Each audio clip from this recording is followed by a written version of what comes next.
그래서 우리가 아까 못 다뤘던 다시 1위로 좀 다시 넘어가도록 하겠습니다. 해커가 오래 기다렸어 사실. 해커가 지금 SNS로 내가 해커 솔직히 월간 초대석에 부르고 싶어서 인스타그램에 영어로 2달 동안 애원을 했는데 뭐라고 답장 왔는 줄 알아? 막 장문으로 막 보냈어요. 그때 갑자기 뭐라고 하는 줄 알아? Nope.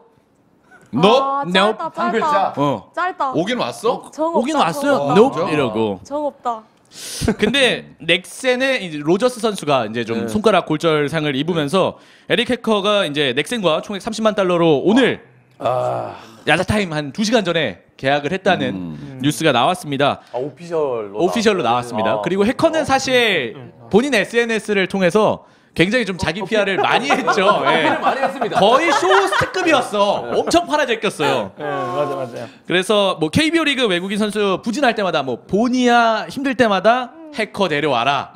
듀브런트 힘들 때마다 해커 데려와라. 뭐 이런 얘기가 있었는데 놓쳤다고 얘기했던 불방맹이의 이야기를 좀 들어보도록 하겠습니다. 자, 일단 뭐 삼성 라이온즈에 좀 빗대어서 좀 얘기를 해보겠습니다. 네. 삼성 라이온즈 한 주간의 선발 방어율을 보면은 지금 17.36입니다. 아이고야. 지금 방어를 안 했네요. 예, 거의 뭐 투수가 아니고 아이고. 야구 선수가 아니듯이 그런 피칭을 보여주고 있었는데, 솔직하게 말해서 아델만 같은 경우에는 얼른 보따리 싸고 해커를 노리자 그렇게 생각했는데 오늘 해커가 떠나버렸습니다. 넥센으로 떠나버렸고, 해커는 왜냐하면 일단 검증된 투수잖아요. 그렇죠. 작년 시즌 보면은 평균 자책점 3위, 뭐 10승 이상, 뭐 12승 7패, 방어율 뭐 3.43 뭐 기록하고 뭐 검증된 투수다 보니까 지금 우리 선발 자원들이 많이 흔들리고 있는 와중에 이제 필요한 선수가 해커였는데 해커가 넥센으로 가버렸습니다. 네. 얼마에 해커 화이팅! 지금 발표가 30만 발표는 네. 30만 달러. 네. 30만. 계약금하고 연봉 합쳐도? 총액 30만 달러입니다. 네. 그럼 아마 옵션까지 옵션 다 포함되어 있죠. 쎄한데. 쎄한데. 그 구단이라 뭐 믿을 수는 없지만 사실 근데 중간에 오면은 보통 이제 50만 안쪽에서 그쵸. 하기도 하는데 네. 맞아요. 아무래도 좀 넥센이 사례들이 있다 보니까 의심스러운 것은 사실이죠. 네, 그렇죠. 맞죠. 네. 그럼 우리 서정민 코치는 해커가 돌아오는 거에 대해서 좀 어떤 의견을 갖고 있는지. 예, 잘 열심히 하면 될 것 같은데요. 네. 저는 솔직히 이게 흙이 돼서 별 생각이 없어요. 솔직히 뭐 롯데 자이언츠 초반에 뭐 두분한테 안 좋을 때 뭐 해커 이야기했지만 솔직히 현실적으로 가능하지 않은 일이라는 걸 알고 있었고, 네, 그냥 저는 그냥 해커가 자기 나름대로 이제 기량을 펼칠 수 있는 좋은 계약이었다 생각합니다. 예, 그럼 잘했으면 좋겠습니다. 뭐 다른 이야기 나올 게 없어요, 저는. 네. 잘할지에 대해서 한번 얘기해. 그러죠. 어쨌든 해커는 사실은 공백기가 있는 투수고 실전 경험이 떨어지기 때문에 좀 잘을 할지에 대해서 좀 이제는 잘할지 얘기를 좀 해보죠. 그것도 재밌을 것 같아. 그러니까 문제가 됐던 거는 그 투구 등판 간격에 대한 굉장히 예민하다. 그렇죠. 이 선수가. 루틴. 그리고 좀 약간 그 성질을 좀 부린다. 상대 이런 것들. 그렇죠. 예, 이런 것들이 좀 얘기가 나오는데, 저는 이제 기아 타이거즈에서도 헥터나 팩틴이 워낙 올 시즌 초반에 왔다 갔다 하니까 기아 타이거즈 팬들 내에서도 좀 얘기가 나왔었는데, 저는 좀 어려움을 겪지 않을까에 좀 한 표를 헥터가 어려움을 겪지 않을까. 왜 그렇게 생각을? 그냥 제 생각이에요. 그렇습니까? 네. 그냥 저의 생각이에요. 그럼 우리 또 해커를 엄청 원했었잖아. 맞아. 아니 워낙 요즘에 이제 삼성 라이온즈가 선발 싸움이 안 되다 보니까 지금 해커라도? 해커라도 해커라도? 오면은 좀 답답함이 풀릴 것 같았어. 솔직하게 말해서 지난주 방은 17.36 이거 뭐 실합니까 이거 뭡니까 이거? 너무 한 주 동안 너무 좀 많이 답답하고 화 좀 많이 났습니다. 나는 해커가 잘 던질 것 같거든요. 나는 사실 해커가 뭐 다 좋지만 좀 디셉션이 좋은 투수라는 저는 생각을 좀 가지고 있어서. 좋은 포인트. 스테디 형님. 그 왜냐면 일단은 이제 해커 선수 이제 공을 쉽게 공략하기 힘든 건 일단은 그 특이한 폼이랑 타이밍에 좀 중점이 맞춰져 있고, 그 폼에 어느 정도의 수준급의 이제 구질이랑 구위를 가지고 있기 때문에 저는 영 그렇게 크게 고전할 것 같지는 않다. 그래도 평타는 치지 않을까 정도 나는 생각. 이닝 소화 능력이 많이 될까? 저는 저기. 그 포인트가 거기 조금 보죠. 저는 그 포인트에. 네. 저 딥세션이 좋다. KBO 리그가 전반적으로 좀 불펜들이 약한 추세를 보이고 있기 때문에 지금 선발의 뭐 덕목은 뭐 삼진을 잡는 능력 뭐 이런 것보다는 이닝 히터의 능력을 좀 많이 그렇죠, 쳐주고 그렇죠. 있기 때문에 과연 해커가 이 이닝 히터를 사실 NC에서 있을 때도 이 말년에는 그닥 이닝 히터의 모습을 됐어요. 보여주지 맞죠, 안 못했었어요. 그래서 좀 충분히 휴식을 취하고 본인 몸을 만들고 온 해커가 좀 어느 정도로 던질지는 예상을 한번 좀 해주시면 안 될까요? 제가 하겠습니다. 네네. 예. 저는 사실은 외국인 투수의 가장 관건은 뭐 적응력인데 그런 면에서는 해커가 나쁘지 않아요. 그래서 뭐 넥센도 데리고 왔고, 근데 저도 좀 회의적이다라는 거에 동의를 하는 게 사실 해커가 지금 83년생입니다. 그러니까 지금 35세인데요. 사실 이 선수가 NC에서 마지막 계약 때도 그 마지막 이제 계약 직전에 이제 계약이 불발되기 직전의 그 구위를 보면 조금씩 떨어지는 게 눈에 띄게 보였어요. 그리고 지금 나이가 35세라는 점을 감안하면 저는 이게 뭐 일단은 뭐 적응이 돼 있고 우리 리그에 익숙하기 때문에 어느 정도는 보여주겠죠. 근데 사실 그 로저스가 차지하는 자리가 에이스 자리잖아요. 근데 그냥 평타만 쳐줘서는 저는 좀 아쉽지 않을까 그렇게 생각을 하고, 그리고 뭐 일단은 전 이닝 소화 능력에도 조금 좀 회의적이고, 그래서 일단 저는 좋지 못할 가능성. 조금 조심스러운데 안준모 캐스터님 지금 이제 그 소통하고 계시는데 키패드 소리를 굉장히 높여놨어요. 지금 누를 때마다 죄송합니다. 어떤 내용 얘기하고 있어요? 굉장히 오랜만에 들어봐 저 소리. 어떤 친구가 블랙 중인 것 오지환 같은데? 그것 때문에 지금 제 채팅창에서 혼자 채팅창을 다 시궁창을 만들어놨었는데 말귀를 못 알아들어요. 아니 그럼 뭐 그건 좋은데 너무 죄송합니다. 그 소리 너무 줄였어요. 오랜만에 들어요. 따닥따닥따닥따닥따닥. 제가 너무 열심히 일하는 거 티를 냈습니다. 죄송합니다. 제가 너무 소통을 죄송합니다. 저는 제일 대표인 줄 알고. 죄송합니다. 전 이게 이렇게 크게 들어간지 몰랐어요. 삼성 새끼들이 잘하네, 핸드폰 잘 만드네. 죄송합니다. 난 내 건 줄 알았네. 죄송합니다. 분노의 채팅을 하고 계세요. 근데 인이어 끼고 있으니까 왼쪽에서 뭐가 똑똑똑똑 계속 들려. 근데 이게 어디지? 계속 죄송합니다. 이러고 있었거든요. 저도 아까 이랬어요. 너 소리 줄였는데? 이렇게 보고 있다가 저 형님이시구나. 이거 왜 안 줄여져? 이거 어떻게 줄이는 거야? 줄여졌어요. 예, 줄여졌어요. 안 줄여졌는데? 자, 그래서 안 줄여졌잖아. 이거 내가 잘못한 게 아니야. 삼성 잘못했네. 삼성이 잘못한 거야. 잘못했다. 줄여졌는데. 잘못했어. 형님 너무 세게 눌러서 그런 거 아니에요? 아니야. 분노해서?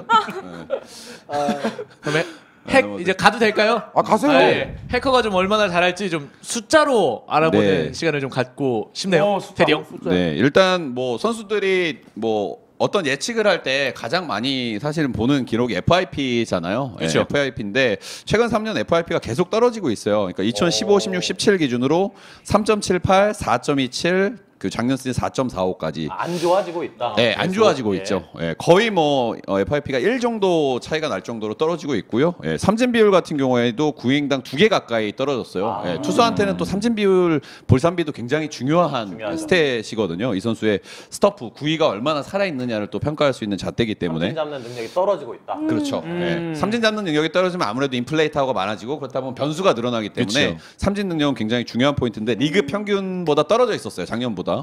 예. 근데 아까 좋은 포인트를 말씀해 주신 것 같아요. 김영현 기자께서 이 선수가 1옵션이 될 거냐의 문제인 것 같아요. 저는 아무리 지금 올해 이제 떨어질 기록까지 감안하더라도 2옵션 정도는 전 될 것 같거든요.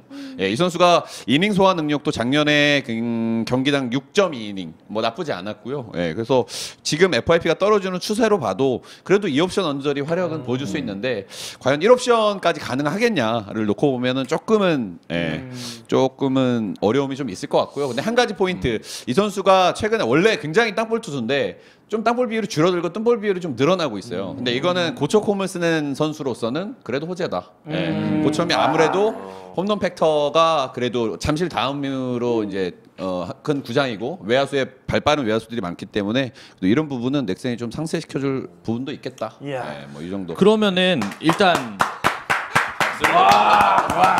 야자라리요. 야, 불방맹이 감탄했어. 홀렸습니다. 숫자로 이거를 딱 설명을 해버리니까. 야, 이건 아니 불방맹 요즘 막 데이터 놀이더라고요. 막. 뭐 데이트 한다고요? 뭐라고요? 아니 좀 아니 줘. 당신 보고 안 그랬으면 누나 안 그랬습니다. 오해하지 마. 하지 마라. 알겠습니다. 하지 마라. 아니 막 갑자기 뭐 스태티즈 말고 누나 뭐 사이트 뭐 보는데 이러면서 막 갑자기 그 스태티지가 이게 빙글빙글 돌아가면 막 버퍼링이 렉 걸려가지고 걸리고 버퍼링이 걸려가지고 이게 안 돼요. 버퍼링이 심하죠. 네, 많이 심합니다. 너무 많이 봐요, 많은 사람들이. 네. 빙글빙글 돌아오죠. KB 리포트 많이 여러분들 참고로 부탁드립니다. 네, 이제 얘기가 좀 나왔는데 사실은 각 구단별로 이제 1선발 에이스급을 가지고 있고 그다음에 2, 3 옵션의 외국인 투수들을 보유하면서 시즌을 좀 치르는데 과연 넥센이 어쨌든 해커가 1선발의 옵션이 아니라면 이 해커 브리검이라는 2, 3 옵션을 가지고 가을 야구에 좀 진출을 할 수 있을지 이 전력으로 지금 이것도 좀 하나의 좀 이슈. 논점 이슈가 될 것 같은데 좀 어떻게들 생각하시는지 좀 의견을 좀 듣고 싶네요. 뭐 일단 까봐야 할 것 같습니다.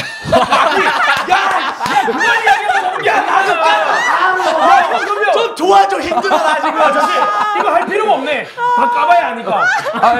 말씀하세요. 야, 그러면 1차 지명 얘기 왜 했어? 그러니까. 까봐야 하는데. 까봐야 하는데. 그 얘기 왜 했어? 여기서 마지막 회를 만드네. 훌륭해 좀 까봐야 되지로. 까봐야 되지가 나오네. 예. 근데 뭐 나눠봐야 좀 나눠봐. 나는 모르겠습니다. 해커라는 투수가 나는 되게 좋다 생각하는데 뭐 당장에 이제 좀 어느 정도 공백기가 있었기 때문에 바로 와서 모든 걸 보여주긴 좀 쉽지 않겠죠. 근데 또 투수는 우리 테디 형님 잘 아시겠지만 또 어느 정도의 휴식이 되게 중요하거든요. 나는 더 더 진짜 강해져서 올 맞아요. 가능성도 있다고 나는 생각을 해서 맞아요. 한 점수로 따지면 8.5? 10점 만점에 그 정도 활약 정도는 하지 않을까. 내가 볼 때는 구위가 분명히 살아난 모습으로 돌아올 것 같아요. 예, 충분히 만들 시간이 있었기 때문에. 그러니까 넥센에서 분명히 또 해커가 들어온다면은 뭐 넥센 자체가 수비력이 나쁜 팀도 아니기 때문에 어느 정도 활약할 거는 뭐 자명한 일이고 과연 뭐 1선발 에이스로서 해줄 것이냐 말 것이냐 이 정도 얘기였고 다만 넥센의 걱정은 지금 이제 신재영 선수가 이탈을 했죠. 선발진에서. 그리고 안우진 선수가 들어갔다가 좀 뭐 역시 뭐 좀 흐물흐물한 상황이고. 그래서 투수진 자체가 국내 선수들이 굉장히 짱짱하게 잘 돌아가는 팀이었는데 지금 약간 물음표가 생긴 상황이에요. 그러니까 이 상황을 어떻게 버틸 수 있느냐가 지금 넥센이 어떤 성적을 낼 수 있느냐 좀 중요한 포인트일 것 같아요. 테디 형은 네. 어떻게? 넥센? 어. 넥센 뭐 잘할 거라고 예상하는데 저는 당연히 완전히 상위권으로 예상했던 팀이에요. 지금 원래 좋았던 방망이에 박병호가 들어간 팀이니까. 근데 참 너무 안 풀리는 것 같아요 올 시즌. 예. 국내 내외적으로 좀 많이 어려움이 있어서 뭐 지금 마무리와 주전 포수가 빠졌지 않습니까? 거기에 또 괜찮았던 1옵션인 로저스도 빠졌고 해서 글쎄요. 좀 가을 야구를 좀 이렇게 해보지 못하냐 그 언저리에서 좀 놀지 않을까. 예. 서건창 선수의 부상도 좀 너무 길어지고. 예. 그 정도. 예, 그 정도. 주면 끝났어요 그분하고? 괜히 쓸데없는 주제 정해갖고. 그 네. 처음에 넥센에서 진짜로 누구죠? 해커한테 10만 달러 제안했었어요. 그거는 이제 루머로 이제 확실히 오피셜이 나온 게 아니라 좀 커뮤니티 사이트들에 좀 오르락 내리락 KBO에서 했던. 외국인 선수 데려올 때 가장 먼저 소식을 들을 수 있는 트위터 계정이죠. 마이케이. 그쪽에서 네. 얘기가 나온 것 진짜 같아요. 10만 달러였대요. 그쪽에서 나온 게? 그쪽에서 얘기가 나왔대요. 예. 비교적 공신력이 있죠. 그쪽. 근데 마이케이로는. 저는 지금 아까 뭐 제가 죄송한데 집중을 못해서 죄송한데 얘기는 다 들었거든요. 근데 네. 저는 다 BJ분들 말씀하신 거 다 동의를 하고 사실 히어로즈라는 팀이 가지고 있는 전력 자체를 지금 절대 무시할 수가 없어요. 그런데 거기에 지금 로저스가 아니라 해커가 들어온다면 그냥 간단하게 생각하면 될 것 같아요. 그 친구는 외국인 투수가 한 명이 없는 히어로즈랑 어쨌든 우리나라 리그를 경험을 했던 해커라는 선수가 들어오는 거랑 이건 잘 던지고 못 던지고의 문제도 중요하지만 없는 것보다는 무조건 히어로즈 입장에서 있는 게 무조건 난 거 아니에요? 그렇죠. 네, 없는 무조건 난 옵션보다는 거잖아요. 있는 게 낫죠. 그래서 저는 액수는 일단 우리는 뭐 어떻게 알 수가 없는 부분이니까 저는 히어로즈한테만 영향이 있는 게 아니라 오히려 4위, 5위 싸움을 하는 중위권 팀들한테도 일단 히어로즈의 외국인 투수가 한 명이 더 플러스 된다라는 건 다른 팀한테도 전 영향력이 굉장히 클 거라고 생각을 해요. 히어로즈한테만 국한된 얘기는 아니라고. 뭐 LG도 그렇고 롯데도 그렇고 삼성도 그렇고 기아도 그렇고 예, 저는 그게 다 좀 영향이 좀 가지 않을까 저는 그 생각을 갖고 있어요. 예. 근데 과연 로저스가 건강할 때 던지는 거랑 정말 경기를 그건 압도하는 거랑. 차이가 있죠. 그러니까 네. 그것도 그건 차이가 있죠. 얘기해볼 만한 것 같아요. 예. 그것도 차이가 분명히 있을 것 같아요. 어쨌든 로저스는 1선발의 에이스의 역할을 해주던 투수고 해커는 지금 어쨌든 상수가 아니라 미지수로 오는 투수기 때문에 분명히 그 문제는 좀 있을 것 같은데 김 기자님의 얘기를 안 들어봤거든요. 넥센이 네. 과연 어떻게 이거를 풀어나갈 것인지 해커를 데리고 네. 근데 일단 뭐 넥센이 기본적으로 팀 자체가 워낙에 좋잖아요. 뭐 타선도 굉장히 좋고 그래서 뭐 굉장히 좋으니까 저는 해커는 어느 정도 선만 해주면 오히려 타선이 으쌰으쌰해서 끌어줄 수 있는 힘이 있다. 넥센은 뭐 그렇게 생각을 하고 일단은 뭐 주무님 말씀대로 없는 것보다는 있는 게 지금 선발진 5선발도 지금 걱정이 많은 상황에서 뭐 없는 것보다는 있는 게 낫다. 저도 이 말에 동감을 합니다. 예. 어쨌든 해커가 자기 PR 성공 시대에 맞춰서 넥센으로 구직을 했다는 소식을 1위로 좀 마무리를 하고 사실은 저희가 제 진행 미숙으로 너무 빠르게 진행이 돼서 잘했어요. 아니에요. 최고 MC야. 죄송합니다. 최고 MC야. 아, 전 빨리 가야 되는 건지 알았어요. 최고 MC야. 시간이 좀 많이 비어서 월드컵 봐야죠. 저희가 원래 월드컵 봐야죠. 월드컵. 준비가 돼 있는 게 아니야. 있는데